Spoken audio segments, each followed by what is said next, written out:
Hello, and welcome back to another episode of For Mother Matron.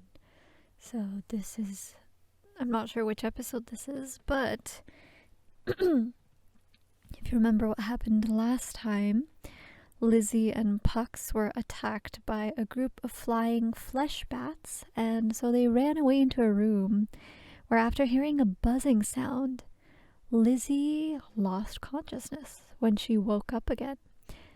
She was in the monolith, standing in front of the door from the very beginning that she wasn't able to open. But this time, she heard more buzzing sounds that told her, or that seemed to indicate to her, that she needed to go and open them. And that's what she's doing now. She tried to turn the knob, and it was open. Something deep inside me was belting out in desperation, begging, pleading with me not to step through the door. And yet, something even grander compelled me to continue, and so I did. Oh, goodness. Oof. Yeah. in an absolutely terrible thing for me to say, I know, is also that this reminds me, it looks like, especially the back wall, it looks like it's made of flesh, right? But it also looks kind of like it'd be kind of soft and lumpy. But I'm suddenly just reminded of a bouncy house, except it's just made of flesh, and you're like, boing, if you bounced against the walls. My eyes struggled to take in the sight before me, to truly take in the sight before me. I was in a room that was alive, living, writhing architecture that took the shape of walls and ceilings, pulsating masses that maintained rigidity, and yet desperate to wriggle as much as possible. The room smelled of iron, pus, and excrements of a nature that I did not know and hoped to never know. I gazed upon the abominable architecture. I was unable to blink. That's when I see them. There, slumped against the wall. No! There sat Pux and Rich. Without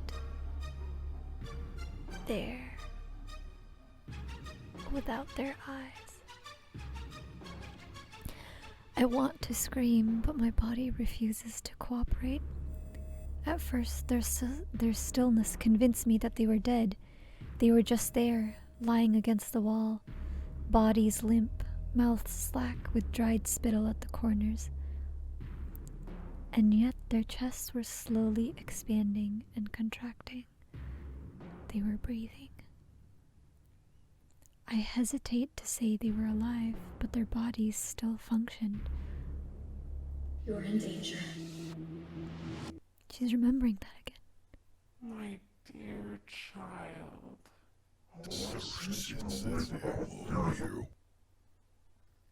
What? Okay, that's the mother one. I recognize the mother's voice, but also, what? It said something completely different at the ending. And I want to go back and replay this clip to see if it's backwards. But okay, my dear child, you finally arrived. That part of that was just disgusting noise, and yet I understood. The noise had come from behind me. Mother Mushroom! Oof. I slowly turned, fighting my body the whole way. I knew that what sat behind my back was something so dreadful that ignorance of it seemed like paradise. As I finally turned around, my eyes truly saw for the first time a glimpse at the true reality which existed confidently in stark contrast to my perception of it.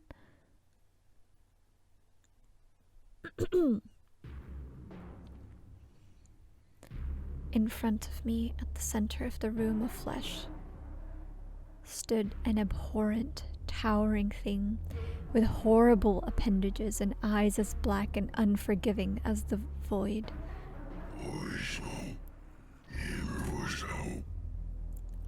Does speech escape your tongue, child? What feeling does the sight of your progenitor inspire inside you? The monstrosity in front of me leaned closer. I could feel air being drawn away, sucked through passages I could not comprehend right in front of my face.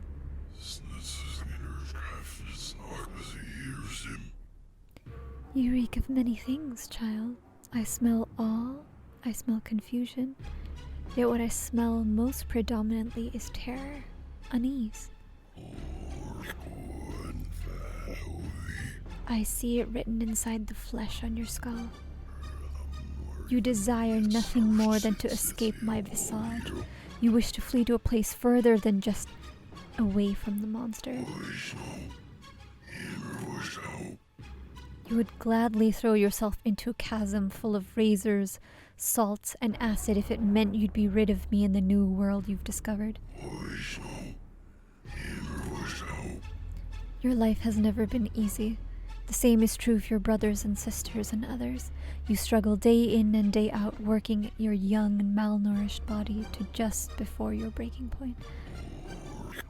I could hear the wails and sobs of pain and sadness on the worst nights. The nights where you felt so broken, so desolate, that you erupted like a sorrowful volcano.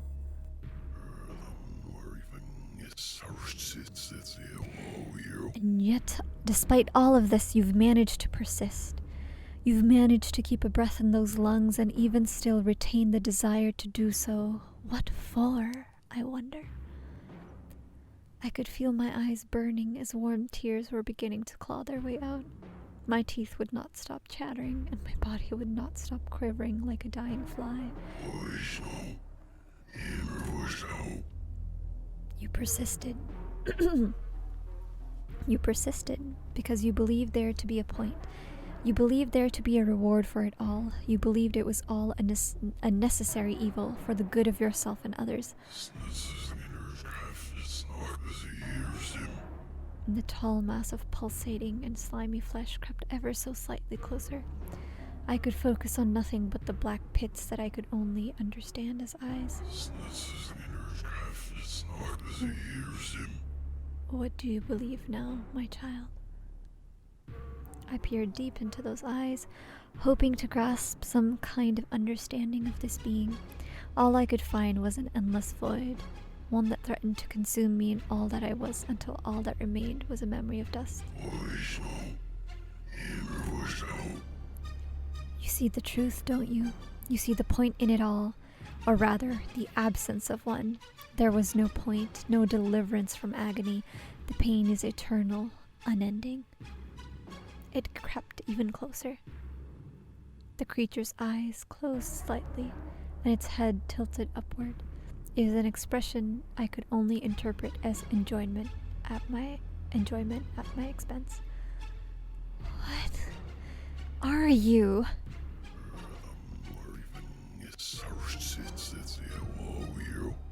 You know what I am. You just wish not to speak it. You're the Mother Matron? Sorry, I spoke over the lines. What are you? Correct, my child. You know not my true name, nor from whence I hail, but you know my nature. I am a part of life that's been there since you were all microscopic tadpoles. Misery, pain, dread, discomfort, sadness, tragedy. That is I. I am everything you wish to avoid. I am the inkwell from which black is drawn. I don't understand. I don't understand any of this. Explanations. Humans adore them. Curious little vermin. Always have been. It's not enough to experience, but not enough to simply be alive. You need answers. The monstrosity began to circle me, slowly, its expression now that of annoyance. Of course I do. You make us go through a place full of full of fucking monsters. You make us go there to die, fix a machine that was never broken in the first place. You said they were destroying things down there to bait us, but all they do is sit there. The subsurface dam hadn't even been turned on in years. So all that bullshit about the boarding being in danger of running out of water and power was a lie? Why? What purpose does that even serve? The beast looked at me deeply. Because of that right there, that disappointment, that delectable misery. What? You still do not understand? Then I shall speak plainly. Okay, I had this theory. I don't know if I said it while recording, because there was one time where I had to re-record like almost all of episode 1. But actually no, it wasn't all of episode 1, it's just the very beginning. I had a theory that Mother Matron was eating people's souls and like sanity or something.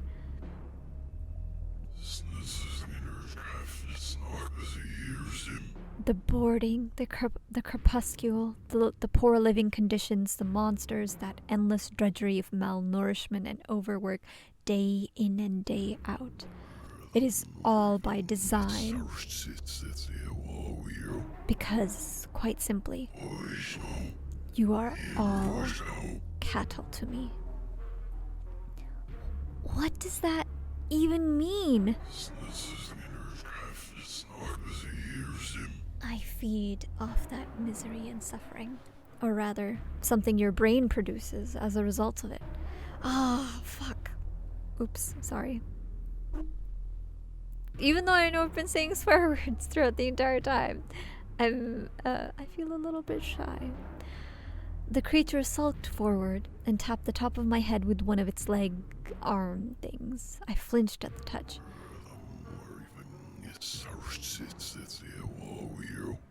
I've existed since the birth of life itself, but I was always starving. Most other living creatures led simple lives and only experienced remote moments of misery.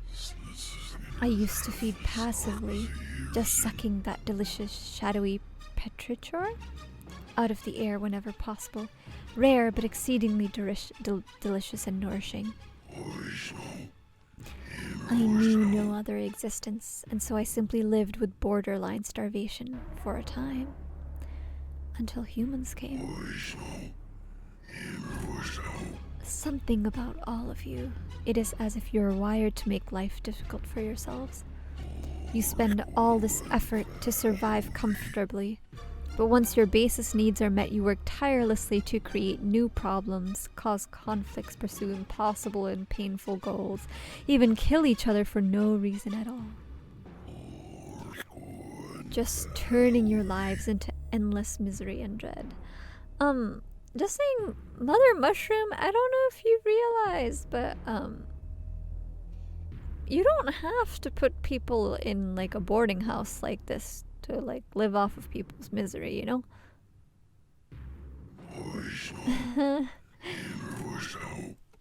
I find it exquisite.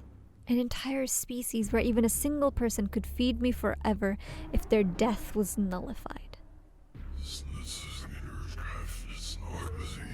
Can I really be blamed for taking advantage of such a bounty? It would be absolutely moronic to deny myself of comfortable nutrition, and so I watched you all grow. Watched you live and thrive and die until the right opportunity came where I could finally make a farm out of your kind. I'm very mad at the Mother Matron. The boarding. Are you saying? Yes. The boarding is my success story. It is smaller than I initially planned, but that can and will be corrected in time. I guarantee it. Regardless of its size, I've managed to create a place engineered to induce a constant state of misery, and even better, you all thank me for it. It's brilliant, don't you think? Why? Why did you even give us hope then?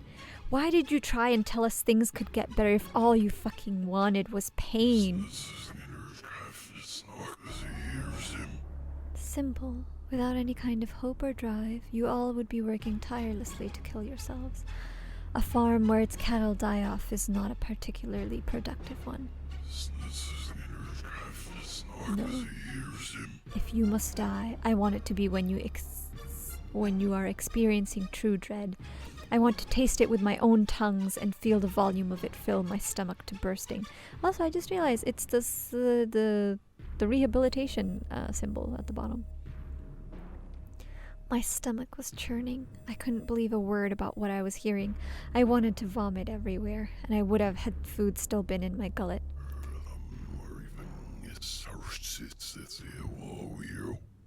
Which brings me to you. You are exceptional. Very few have managed to make it to the end of the Crepuscule. The kind of person that comes once in a millennia. Someone with your drive, skill, even clairvoyance, for lack of a better word. What? Do you not recall? You were able to know exactly when danger was coming. You even heard that warning coming into this room, did you not? How did you know? Moreover, there's something watching over you. Someone guiding your hand. Someone who saw the branches of possibility and was able to guide you to the fruit of survival. I understand that implication. Yes. You're implying that me as a player am guiding Lizzy. I bet right now they're priming themselves to guide you yet again. Maybe they've even just made a bookmark to return to. They're chomping at the bit to save you yet again. But unfortunately, I'm going to have to disappoint them. No! Take this. Saved. Done. The monstrosity's eyes widened, and the world grew redder. It spoke again, but this time without translation.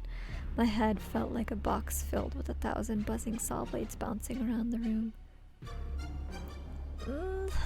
What are you talking about? You do not need to understand, child. Your guardian can do that for you, and they can squirm and struggle and try over and over again to save you. It will make no difference, for it is time to feast. I had to do something. No. I was screaming to my body, do something.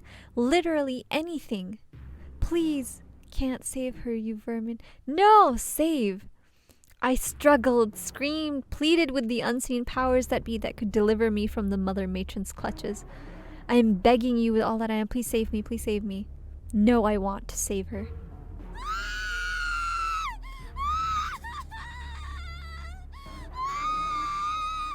Lizzy, I called, but no answer. That day, my mother embraced me.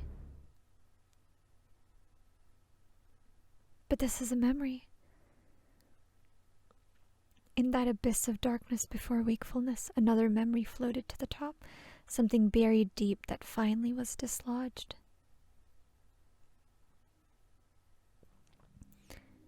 There is a woman walking through halls of blood and gore.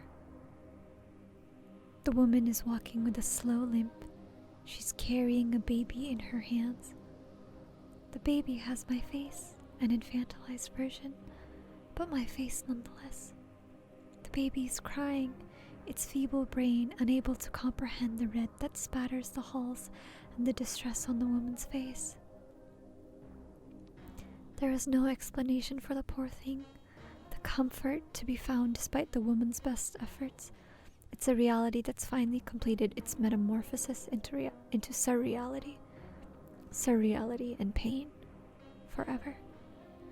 I can hear the woman speak. Shh, shh. Mommy is here, sweetheart. Mommy is here. Shh. Mommy is here, sweetheart. Mommy is here. That sounds like the mother. The baby finally started to settle down.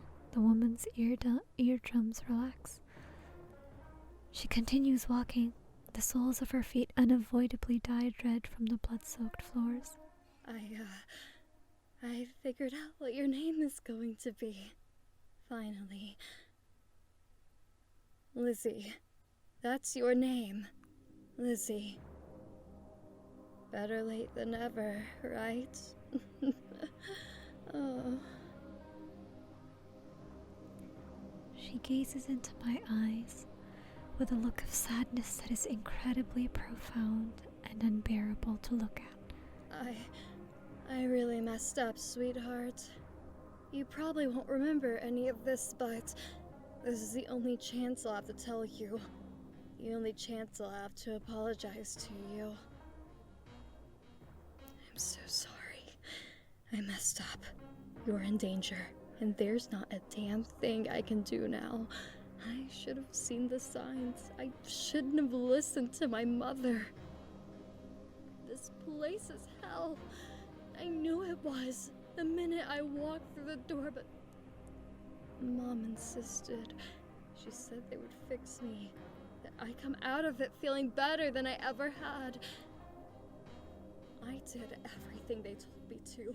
We all did. We said the words, sang those songs, we cut our own skin, slicing marks into our own flesh. We pulled out our own fucking eyeballs for them, and that's not even the fucking worst of it. I'm sorry. I shouldn't curse in front of you. I'm so sorry. I'm just powerless. I ruined my life. I ruined yours. I'm so sorry. I wish I could go back. Give you the life that you deserve. Wish I could tell you that your life would be full of good things. But it's not. It's just misery. All the way down. Those were the last words the woman would ever utter. She was tired now, tired to her bones. She wanted to keep moving, use the last of her strength to carry her baby far away from here. She did not have that stamina, however. And so she found herself in an empty patient room, a bed waiting for her, exuding a radiance of warm comfort that she no longer felt was present in the rest of the world. I'll just take a quick rest, she thought. She'd wake up soon, get back on the move. She stroked the child's cheek, just a little nap. Okay, dear? And so the woman closed her eyes for the last time. She drifted off, and the world changed.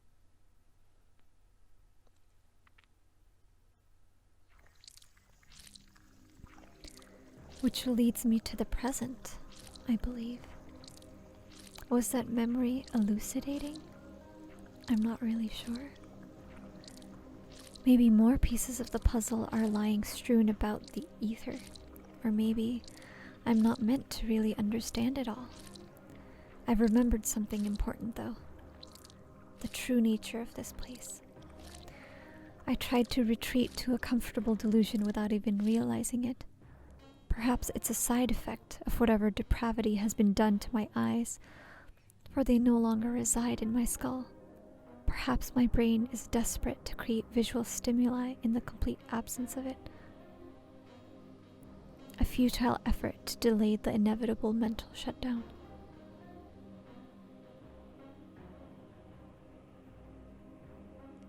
This is not a hospital room.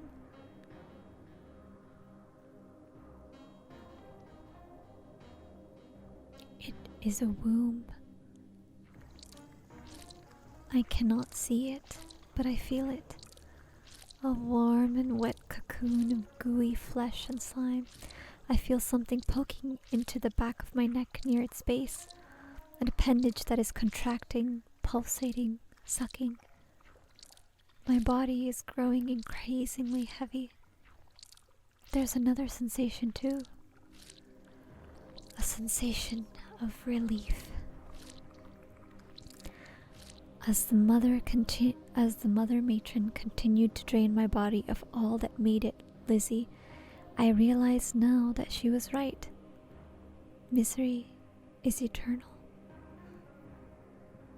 And once you come to grips with that eternity, you have no choice. No choice but to enjoy it.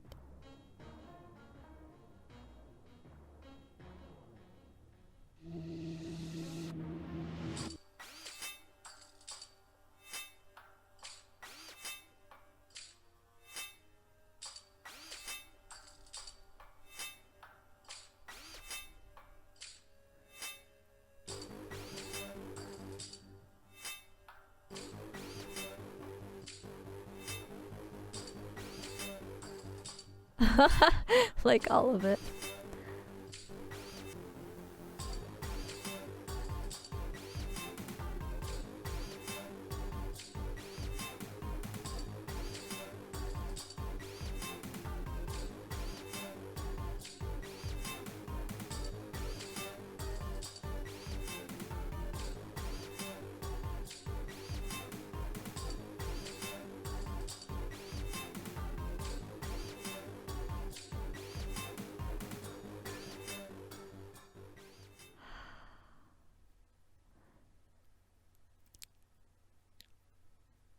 There you have it. That is the ending to For Mother Matron. I hope you all enjoyed this. I certainly have. And I hope to see you all in the next video, where hopefully we can play another game that will make us laugh and cry together. Okay. Good night, everyone.